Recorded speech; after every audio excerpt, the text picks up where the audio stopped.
Stuck behind the one sign that was sitting in front of us. Yeah. Oh, let me know when you're ready, I'll start it. Okay.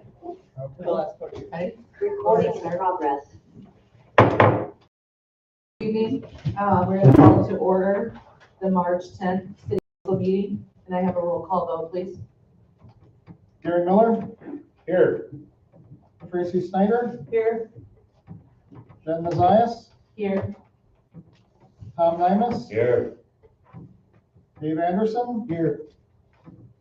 John Hopkins, Here. Jared Trimble, Here. all present. Thank you. Pledge of allegiance.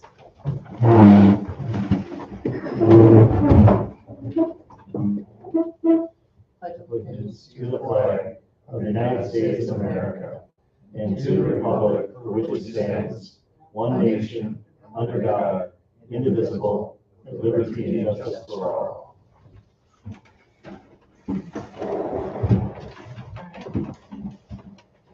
Let me know if you can't hear me. I'm kind of fighting off a cold. This is Jennifer Messias, as the mayor is not present tonight. We'll have the approval of the monthly expenditures via roll call vote. You need to do minutes first. Oh, approval of the minutes. I'll make a motion to approve the minutes. I'll second that. All those in favor? Opposed? Approval of the monthly I'll make a expenditures. motion to approve the monthly expenditures. I'll second. Roll call vote. Jared Trimble, Yes. John Hopkins, Yes. Dave Anderson, Yes. Tom Nymus, Yes. Jen Mazias, Yes. Tracy Snyder, Yes. Gary Miller. Yes. Okay, next we have public comment. So if anybody that is, wants to address during public comment, you can go ahead and go up to the podium and write your name and address. Anybody online for public comment? All right, we have no public comment tonight. Wow, all right. Mayoral announcements, proclamations, and appointments. We do not have any of those tonight either. And so we will move on to the next topic where we have the annual report of the Washburn Public Library. Daryl Pendergrass, the director, is here. Thanks for joining us tonight. Thank you for having me here. I'm Daryl Pendergrass. I'm the director of the Washburn Public Library. And each year we do an annual report for the Department of Public Instruction. And I sent that copy. That's the one with all the numbers, and they break down the different ways you spend the money and how many people attended programs. Lots of numbers. But what does it mean? And I like to look at the money part of it. The money part of it, there's only three numbers, or I shouldn't say only, three numbers that mean the most to me. The number of checkouts, how much we spent, you do the math and you come up with the cost per checkout. And our cost per checkout this year was $8.84, which is neither super high nor super low. And then you multiply that towards reimbursable checkouts, and that's the checkouts that Bayfield County is responsible for. And a reimbursable checkout is somebody who lives in a municipality without a library. So it would be Cornucopia, Herbster, Port Wing. And when they come down here and use the library, then we can get reimbursement money for them. And so we do the math, and in 2025, in 2024, we had 7,800 checkouts that Bayfield County was responsible for, which turns into money in 2026 because it's off budget. It's 2-year delay. So at 100%, we would get 69,400. But they don't have to give 100%. They only have to give 70, which would be 48,000. Bayfield County is the only county in the state of Wisconsin that gives more than the 70%. The only county in the state. In fact, what they do is they give, you could argue they give 100%, because what they do is they give, if they try to stick to a flat number, 187,590 for the 5 libraries in Bayfield County. Then they take the rest of that money and make it available for grants for all the libraries. And we've used that money to do the tuck pointing and different things like that. So that's very good for us, for the libraries. On this summary sheet, you'll see that we had 22,559 checkouts in 2024. That's pretty good, I think, considering the detour, you know, and I'm thinking people from Cornucopia and Herbster, they may have like gone a different way to avoid the detour. The first 2 months of this year, we're ahead of where we were at this time last year, so we're on the upswing. And that doesn't include things have changed since I first came here in 2005. We have 12,000, almost 12,500 electronic checkouts that don't go into the formula, but it kind of shows that where people are going with their information. We have a lot of people who have library cards who never come to the library. But they're checking things out on the electronic things. And then the summary. So what I like to do is it's I can start already planning for the 2026 budget, and here it is only March. The worst case scenario, if the city holds us to what they gave us this year, and the county were to bottom us out at 70%, we would be at $204,000 for our budget, which is less than the $218,000 we have this year. So it'd be about a $14,000 decline. But the county is, I'd be willing to bet they're not going to hold us to 70%. But what they will hold us to, I won't know until October. But we can start thinking about what we got to do if the worst case scenario comes to play. And then I would like to say that when I came here in 2005, our budget was $161,000, and so in 20 years it's gone up to 218,000. I don't think that sounds too bad. No. And the reason it went up that much this year is my wife is retiring, and so we have to go into the city insurance. So for a lot of years, and the good thing about that is let's be real. I'm not going to be working here forever. So the money's back into the budget for the next person who comes. I want to thank Jerry and Tammy and Tony and Randy and Max and everybody at the City Hall. They make my job easier.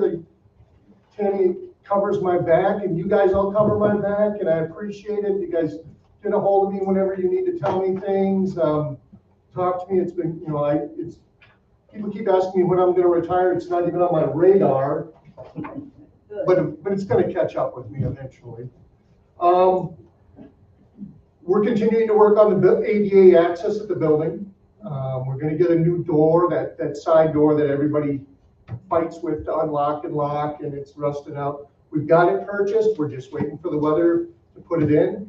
We're working on homecoming programming, summer reading programming, and one thing that we've done this year and once again, a Bayfield County thing, they came up with the idea. They wrote a grant.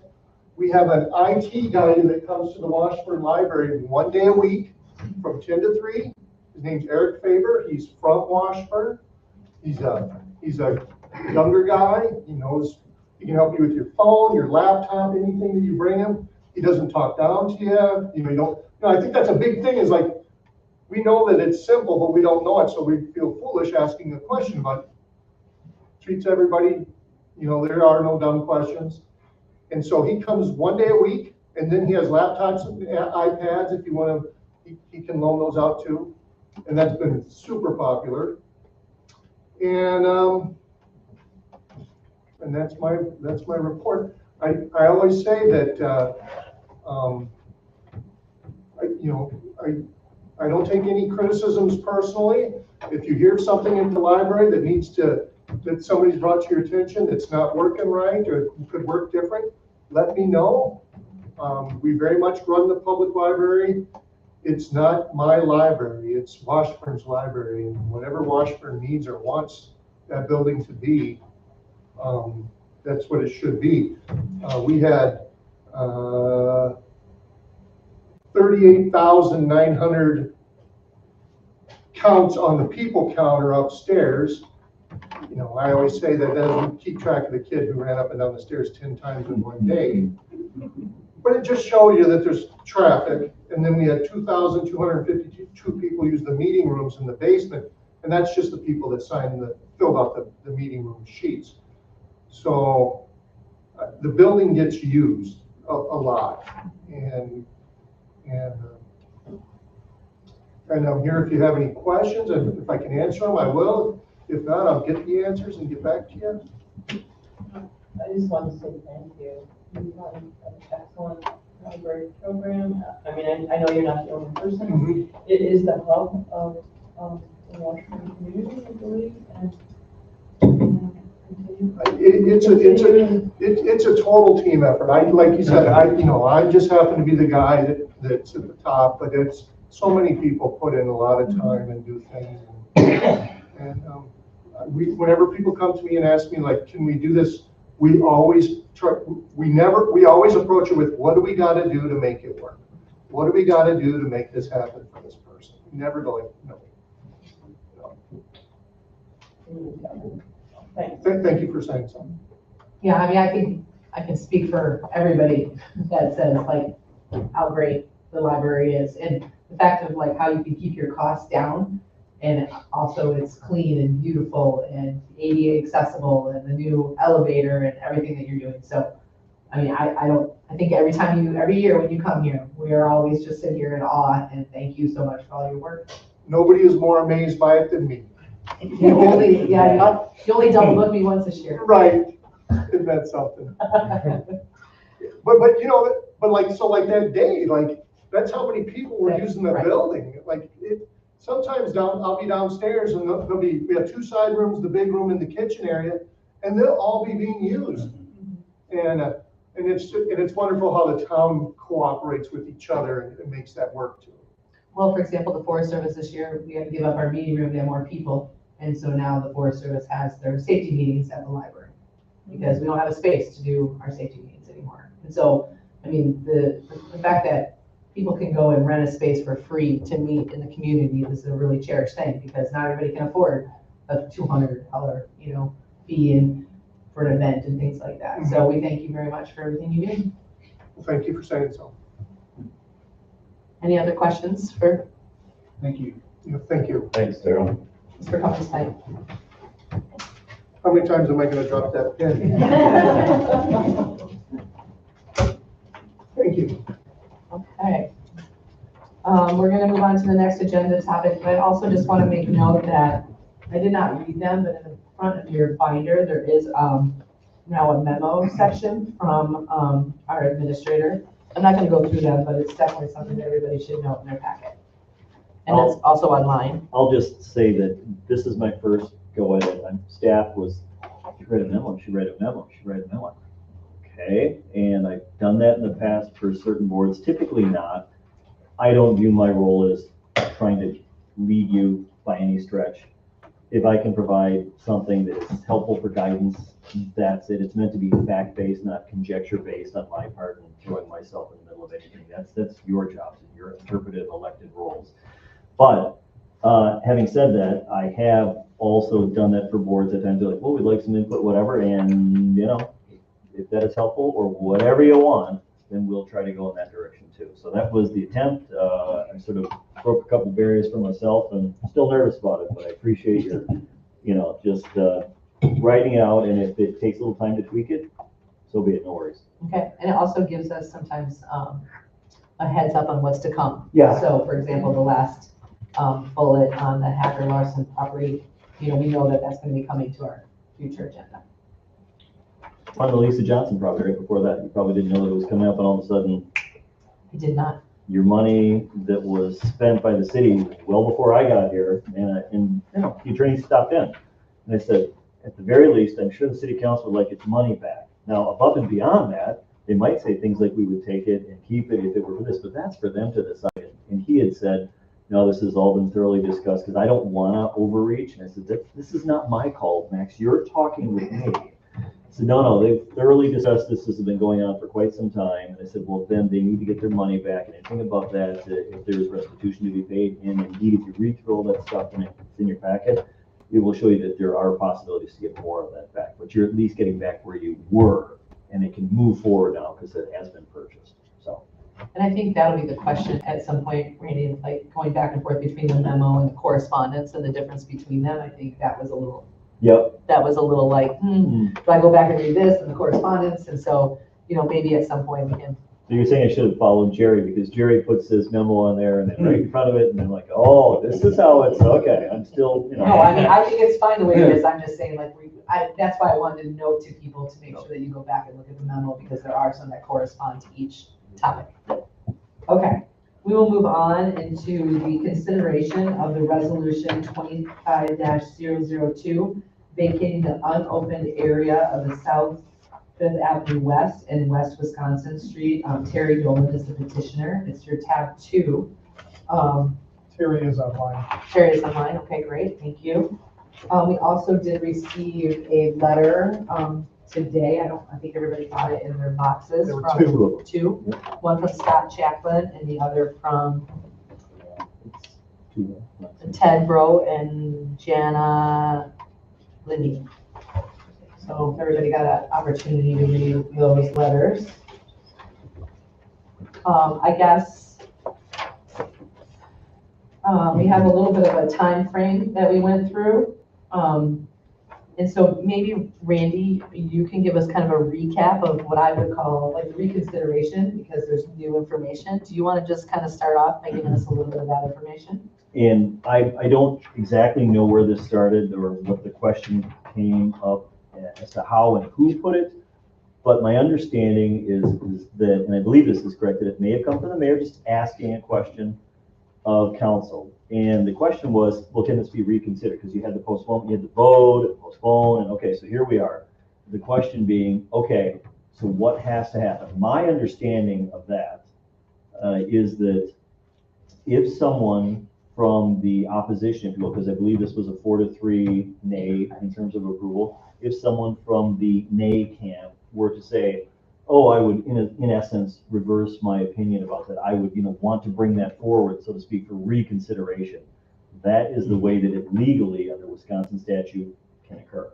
That's how it can be reconsidered. And that's sort of where we're at right now, evidently, or where you're at right now. That was my understanding of it and take on it, though I know not exactly which corner that came from or who did it. So, yeah.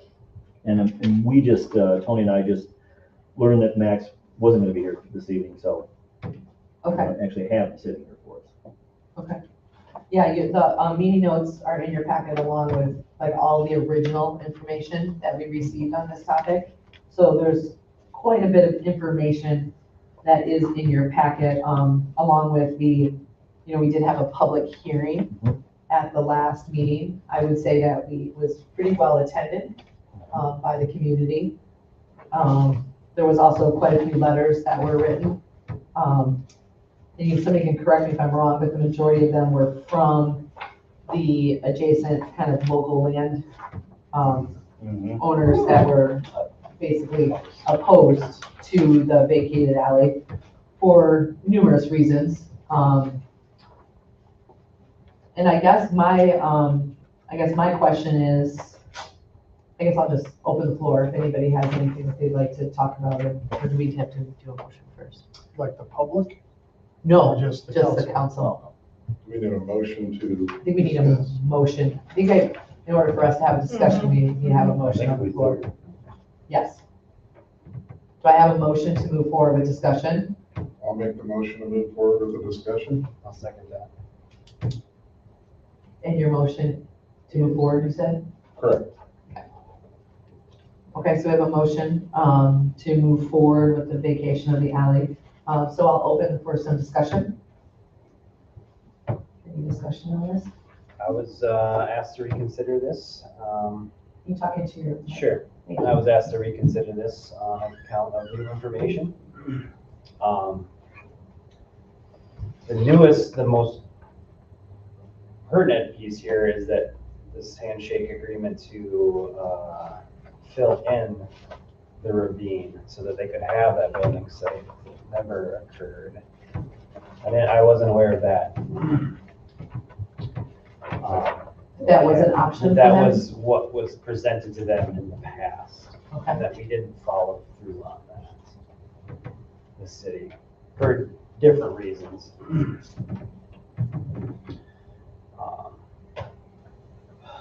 I don't think there's legal action either on, was it half of Wisconsin Avenue is on their property? I don't When believe when they handshake easements, I don't believe it's half. Jerry, do you have information on exactly, like, more information on the laterals and the Wisconsin, the it's on the street? curve, I'm pretty sure. Here's a map. Yeah, I think it's Why don't I- in your packet there, but, there are three laterals, separate laterals that feed that lot. 51 feet, that pie-shaped area, 51 feet, comes out and past the center line of Wisconsin Street.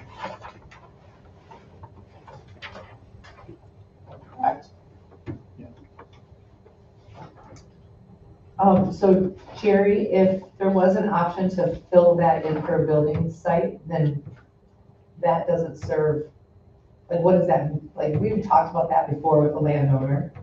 Yeah, Like, what does so, that mean for the stormwater that's in that ravine?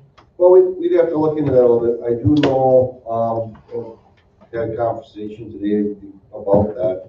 When I originally got here, a gentleman had approached me about clearing that, the trees so that we filled in. And it never really went anywhere. At that point, it was brought up to me that the city at one point had made a gesture of filling that in, but when you talked about it, it was like, well, there's a storm sewer system that's underneath there now. We were hoping to get a little better handle on it yet, but with the weather today just being finally the nice day that can actually take a look at what's there versus what's in the area, and whether we can combine them or what we can do with those, to make, you're gonna fill it in, you really can't fill it in with a storm sewer underneath it and then put a house on top. That's not gonna work, so. I would just want to clarify that I think that actually vacating is a better option than filling that ravine in. Depending on what they want At to this point. do with that lot. Thank you for that information. Go ahead. Question, so I went through the packet, the kind of the timeframe, and it's kind of setting up an argument that the city owes this family a vacation of that city land. And Mac's not here tonight, but my question is there a legal issue if we vote this down again? I think that's a really good question. I think that we asked that at the last meeting, and I believe the answer was no, that there is no legal obligation to this. And Tony or Randy, you can correct me if I'm wrong, and, maybe we do have to wait for Max, but that it was, I think that some people feel like some things are, because there was some handshake deal, but legality wise, I don't think there's any legal thing that we need, that we owe, or that we do. It's more of the fact of the time frame and the handshake deal and just how much they've given the city is how I understand it, talking to the mayor. But I guess, Randy, I'll ask for confirmation on that. Well, I'm certainly no attorney, and Max has got all that, figured out, in terms of his legal side.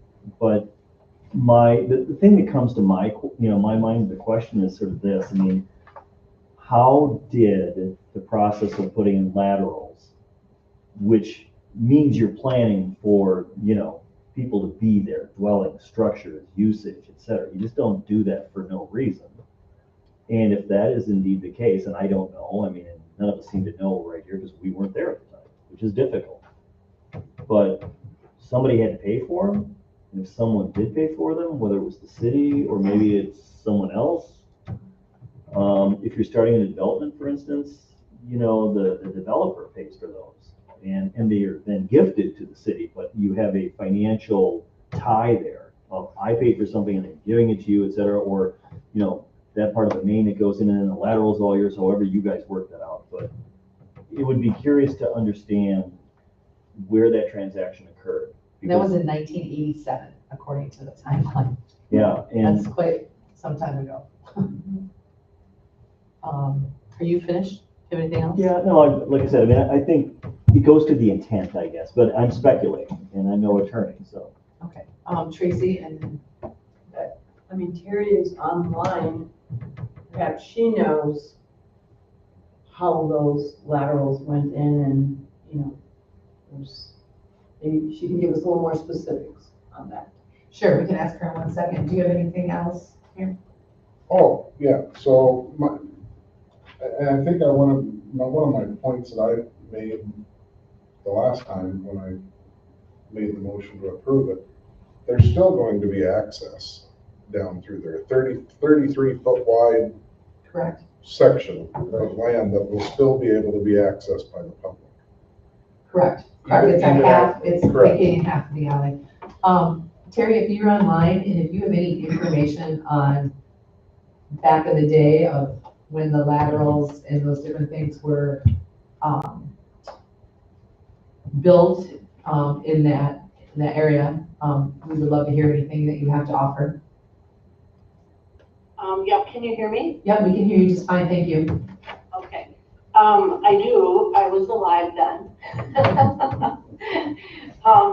The city, when, they asked to pave Wisconsin Street and connect it to Fifth Avenue, when they asked my dad, for that, they put in the laterals in the spots that my father was planning to have homes for him and his two daughters.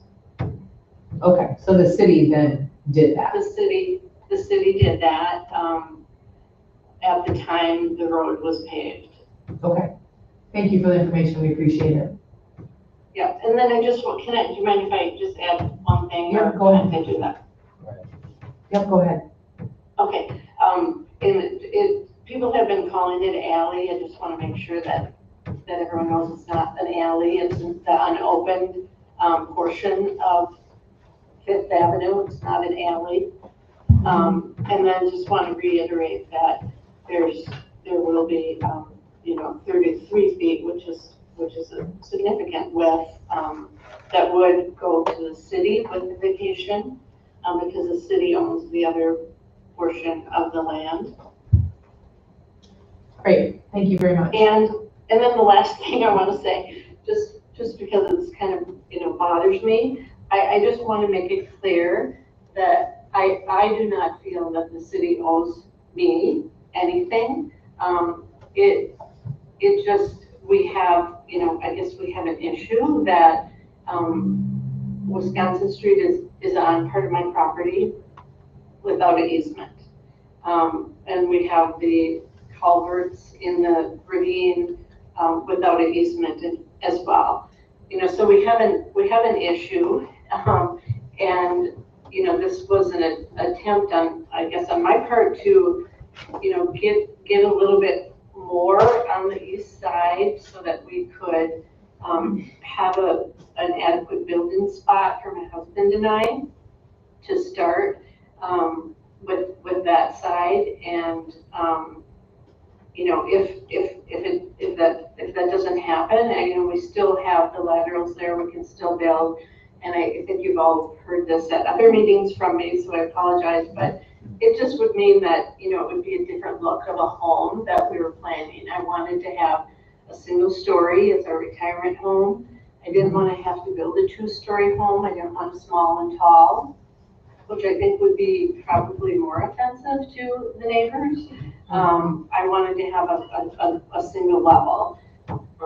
And I could do that with the vacation, and if if I can't, then I can't, and I'll look at a different, option. So I just want to, I guess, just to reiterate, I don't feel the city owes me personally anything. And I, would feel really bad if that is what is being taken from this, because I don't. Okay. I have my property, I love it, I'll be there eventually, so I guess that's it. Well, Thank you. we appreciate that, so thank you very much. Thank you. So I got Dave and then you, John. I would just disagree with Terry on one thing. I think the city does owe, to the family to vacate this section of roadway. Mainly because the city in the past, and I know this is something, it's not our fault, but in the past, the city, in my opinion, has behaved very poorly in designing and putting things in places that are in the wrong spot. I live in a neighborhood where a street is 20 feet in the wrong place, which has caused a lot of problems. Superior Avenue is in the wrong place as it winds around the nursing home. Went right through somebody's property. Correct. And we had to vacate an alley because of it, and there's, we just, I think that moving forward, obviously, we've done a better job. In the past, there was, times when we developed neighborhoods and things were booming here in the 50s and 60s, and things were being built, and I don't think the city was equipped at the time to deal with a lot of that stuff, and planning was always, I guess, at the bottom of the list. And so I think we should make this right. Okay. Thanks, Dave. Appreciate it. John? I still have questions about due diligence on the engineering of putting in a large house down over Gray, filling irrigating down there, and also the hydrology in the area, the flow of water. I haven't seen anything that anybody has given an opinion yet officially about whether a house would actually stay in place or do well being built under the conditions that area is. And so I just kind of have questions about whether or not by giving permission for a house to be built there, what does that do to liability for the city and the city council to okay this and let them build, only to go, oops, if there's something that happens down there a little bit more. I mean, it's not really a stable area, and we just heard Jerry saying, building over a big drain is always a good idea. Well, and I think that's the point of why she's coming to us for more land, is so that she doesn't have to fill in that drain and has enough room to build adjacent to it. I don't think we could get an answer to that without at the time, if the property was vacated and then there was plans, but they have to follow, any kind of building law and codes and setbacks and drainage fields and septic systems, they're gonna be hooking up so there's no drainage fields. So I think we just have to assume that we have the laws and regulations that you're not building in a wetland. And if it was to not go through and then the fill, then that's like permitted and all that kind of stuff too. And so I think unfortunately, John, as much as you might want to know that answer, I don't actually think that we can get that answer to make our decision. So I'm gonna let Derek go ahead. So I guess, again, I think one thing that I would like to, during this whole process, if we do go the route of vacation, is to work with the property owners and figure out how these easements can come into play when this whole process is operating. So, getting the easement for the Wisconsin street to go through on their property, getting all that stuff Oh, cleaning up all the other Cleaning up, easements as right. part of this as part decision. of the decision to move forward. Like I Understood. said, we vacate the alleyway, let's clean up all these other issues that are on that property. Okay, I understand what you're saying. So that would mean that you might have to amend your motion to include that stuff, and we'll get to that in a moment. John, I'll get to you next. My biggest concern is that we had a house full of people at the last time that we discussed this. And a lot of those people unfortunately couldn't be here tonight and had just found out about it over the weekend. So for me, one of the reasons that I voted against this at the last city council meeting was because of the controversy with the neighbors. And when you buy a piece of property and you have certain, like, things are known, and you buy, like, if you buy next to a park, it's a park. If you buy next to, you know, a vacated alley and you think you have, or an alley and you think you have 66 feet there, and you think you have 66 feet there.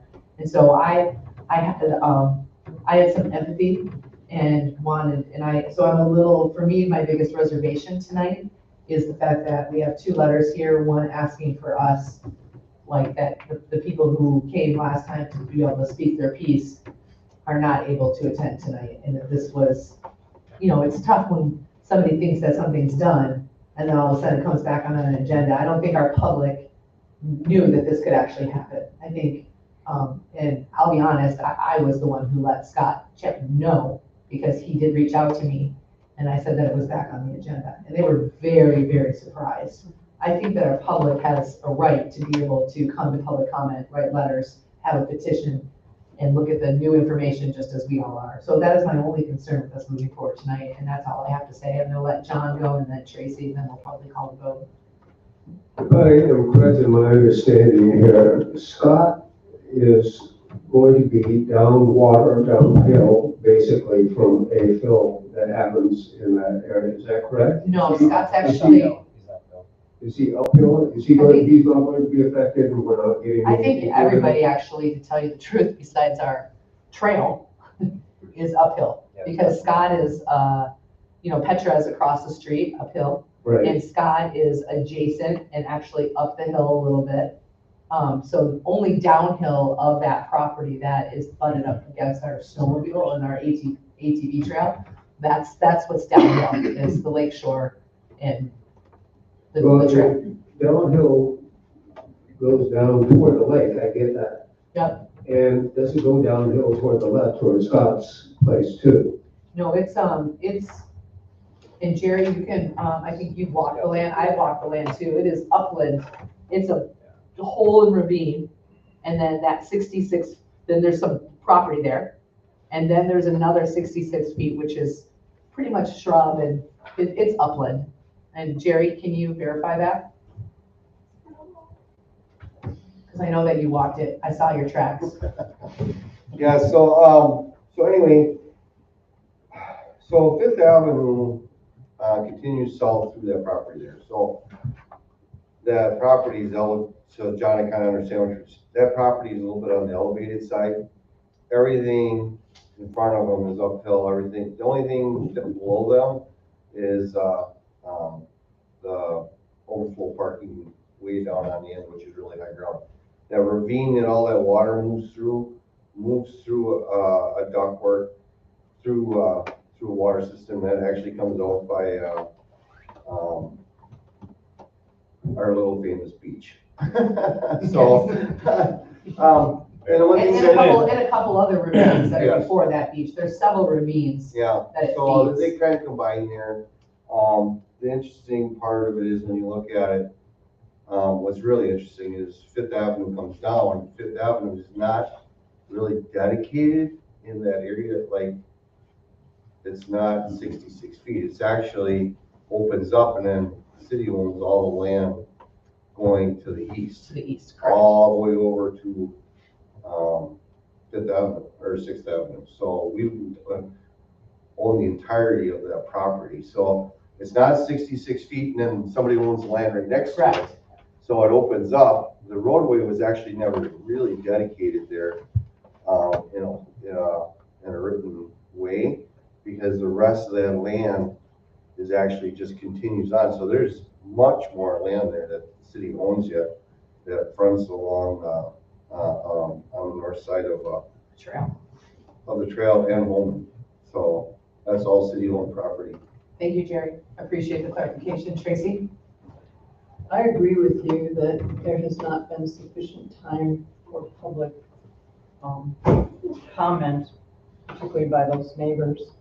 I mean, the packets weren't even ready Friday morning, so, I mean, even for us, I mean, it was late, so, I just think it would be, I don't know if we can delay it another month, just to allow for those neighbors to come.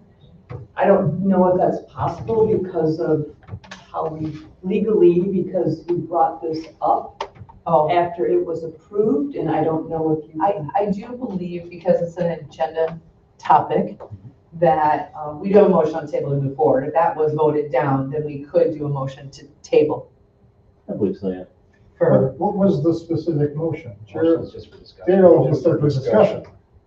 He didn't motion to approve the No, it vacation. was for discussion. Oh, I thought your motion was to move forward.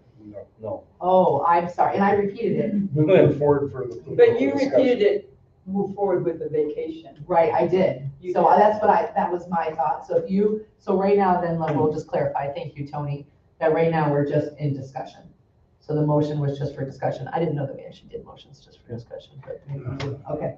So, I think then, I would say, unless anyone has anything else, I would entertain, I guess my question is, can we table or do you postpone? What is the correct terminology?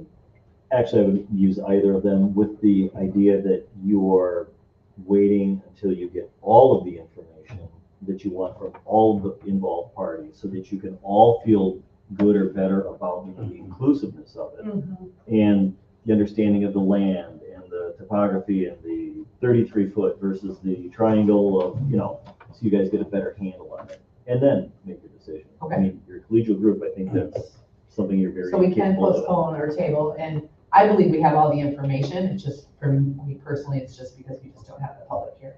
And so at this point, Tom, I'm gonna let you speak your piece, and then I'll entertain a motion, however we want to move forward. So Tom, go ahead. I thought we postponed this till we had this further information, which we have now last month. No, last month, before that, we did postpone it for more information, and then we made a decision. And then last month, it was a reconsideration, and it has to go to the next agenda topic, I believe, because it wasn't even, We just brought it up, we didn't discuss it. we didn't even discuss it. So, do I have a motion?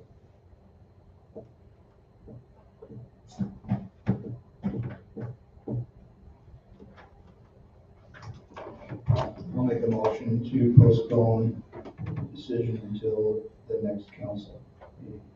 I'll second it.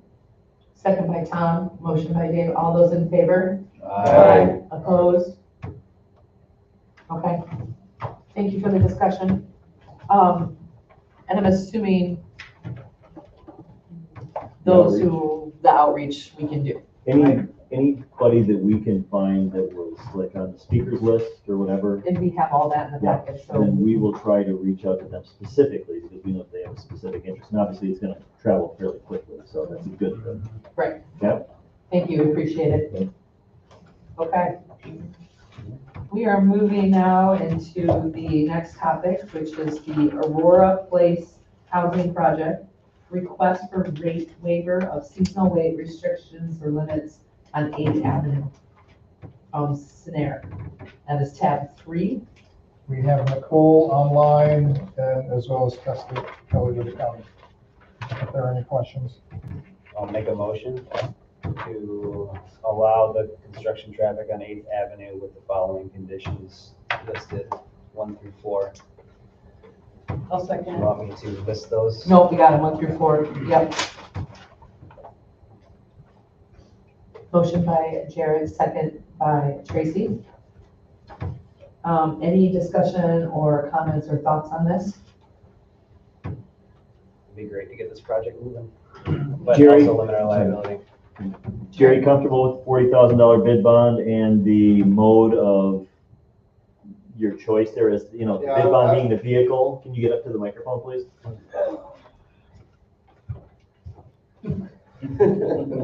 I just, a heads up, everybody. So I had an extensive conversation with the excavating contractor here today.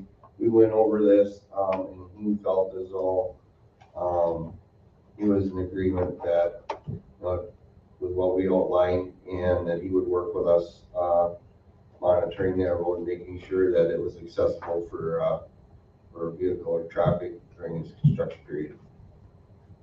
Okay, thank you, Jerry. Any other discussion?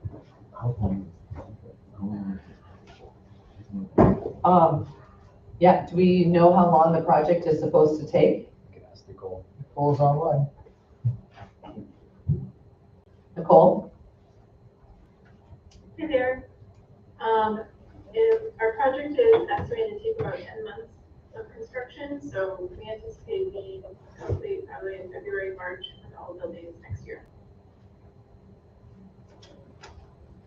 Okay, thank you. Any other questions? Yeah, I have one. In that 1 through 4, if that in the east over there gets destroyed in that section, they're going to fix that. Jerry? So sorry. Go ahead, Nicole. Yeah, I was not aware of these conditions for the waiver, so if you're gonna have to review it, I know that we spoke with Les, our excavator. You know, as I think everyone recognizes here, the road itself is not currently in the best condition, so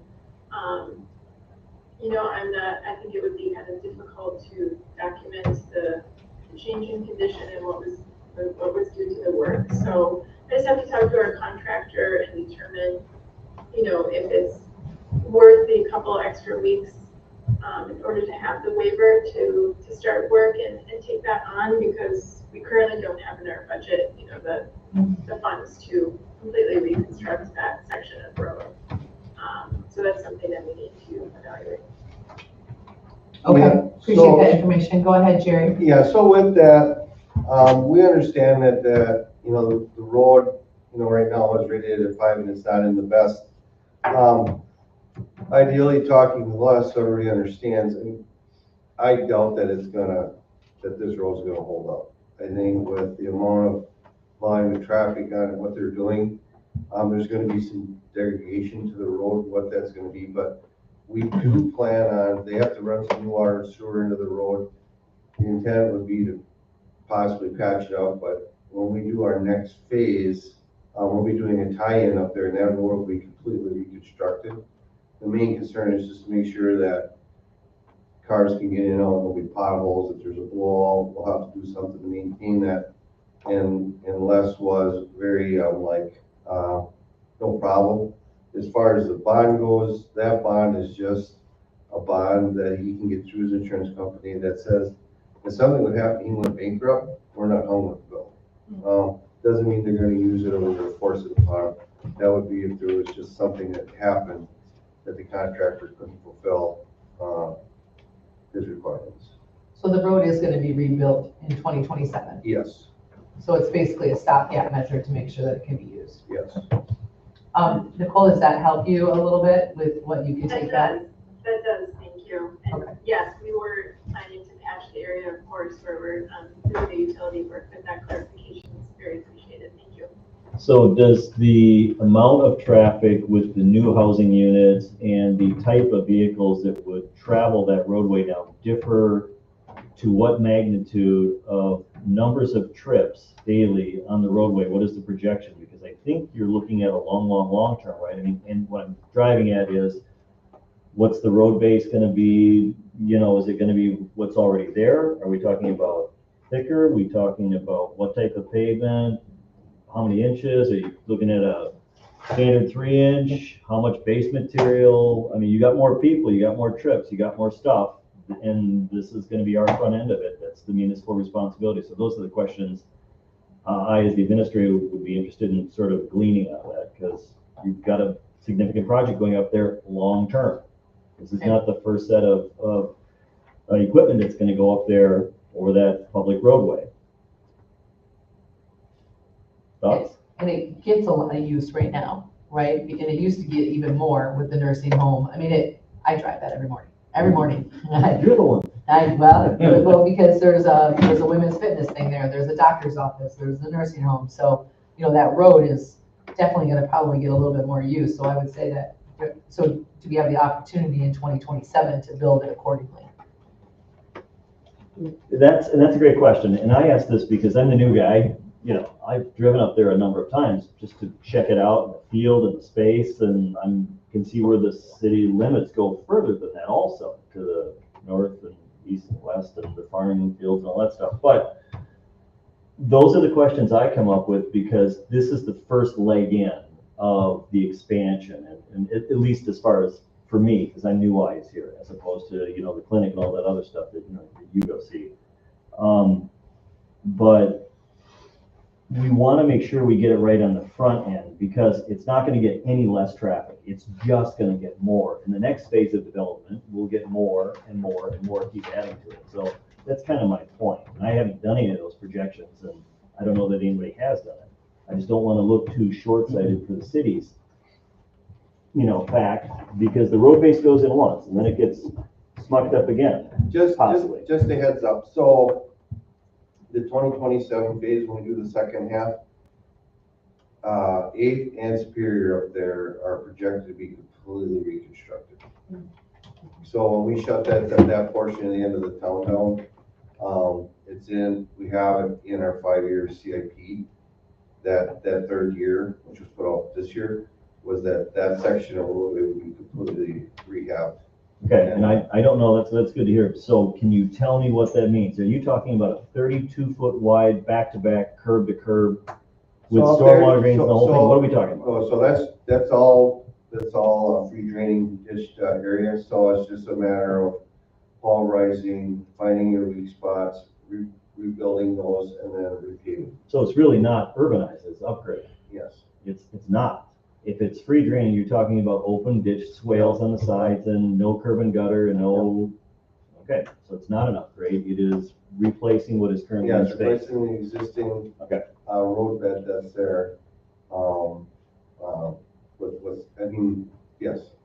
Okay, no, and that's fair, I just don't know these things, and that's why when I see a larger development going on like this, like if it's a new subdivision where I've come from, it's all curb and gutter, it's all 66-foot wide minimum, it's all done 32, 34, 36 back to back on street parking. So, I mean, I get it, I just don't know what to expect, but I know that there are, at least my understanding is there's In meant to 50 be. years, we could, And the thing is, there's good drainage in the area.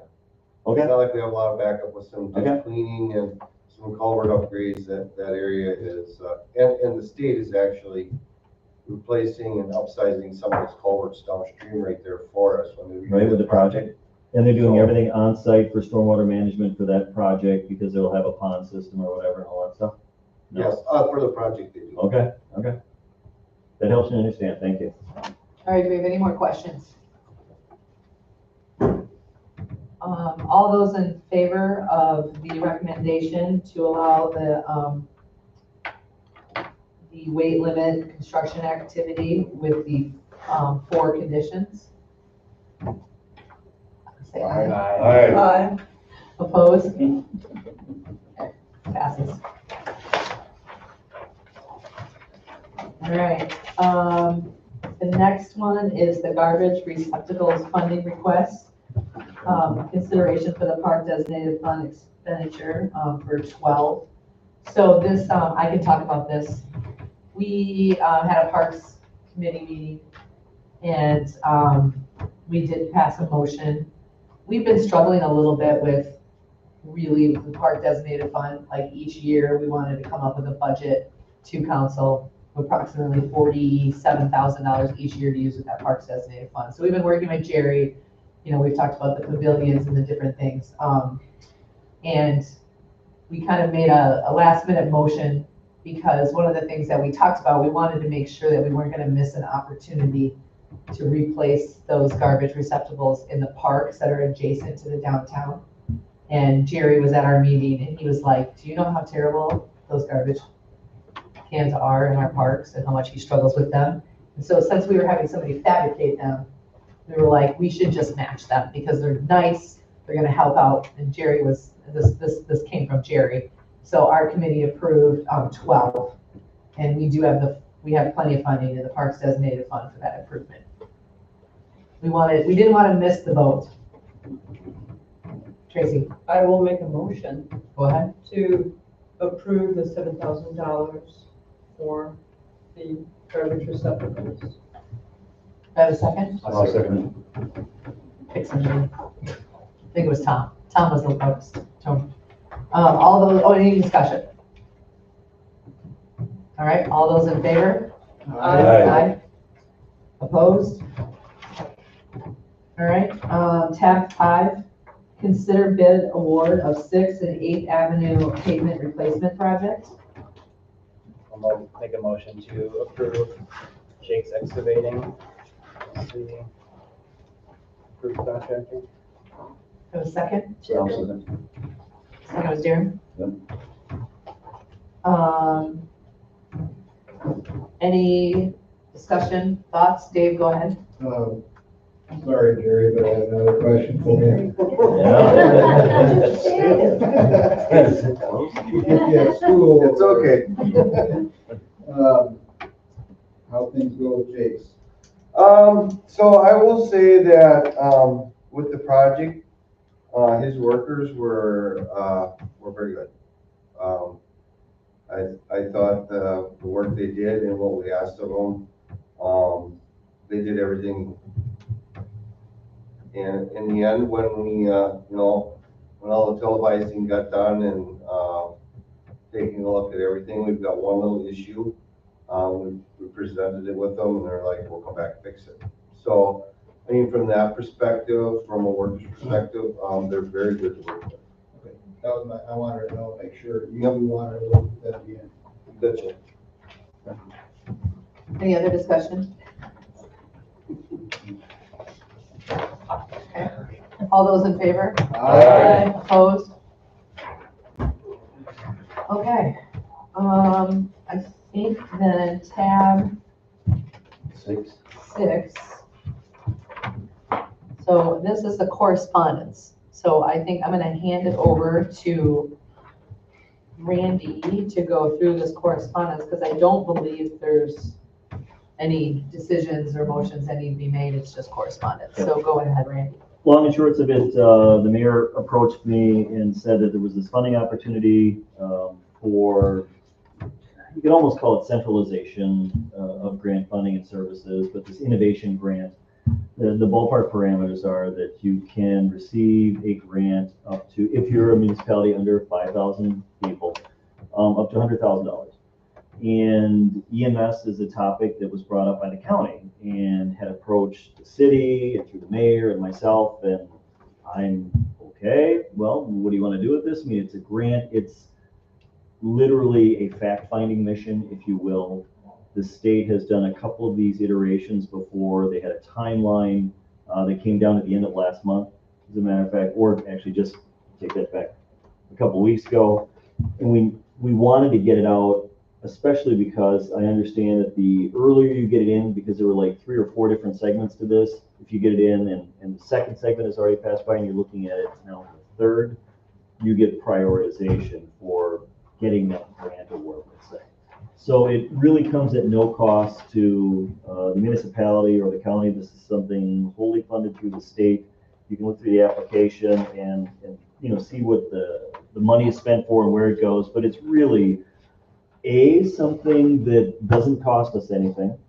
But B is probably from when I spoke with her about it, because I really wasn't aware of it.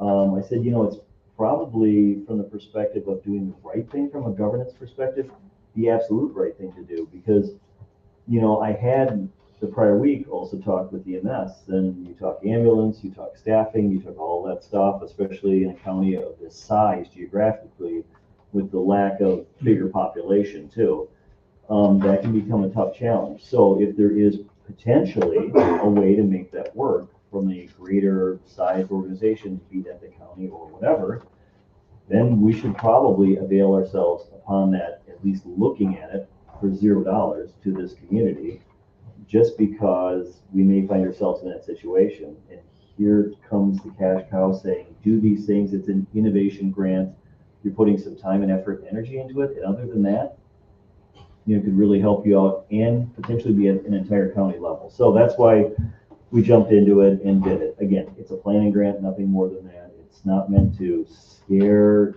anybody or do whatever, but it is, from my perspective, thoughtfulness from the government side saying, look, if they're gonna wave money at us, let's take a look at it, because we might need this in the future relative to costs and personnel available, et cetera. So that's pretty much it right there, planning grant.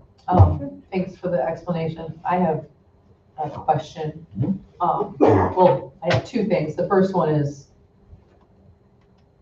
I'm always leery of free money and I haven't put anything into it.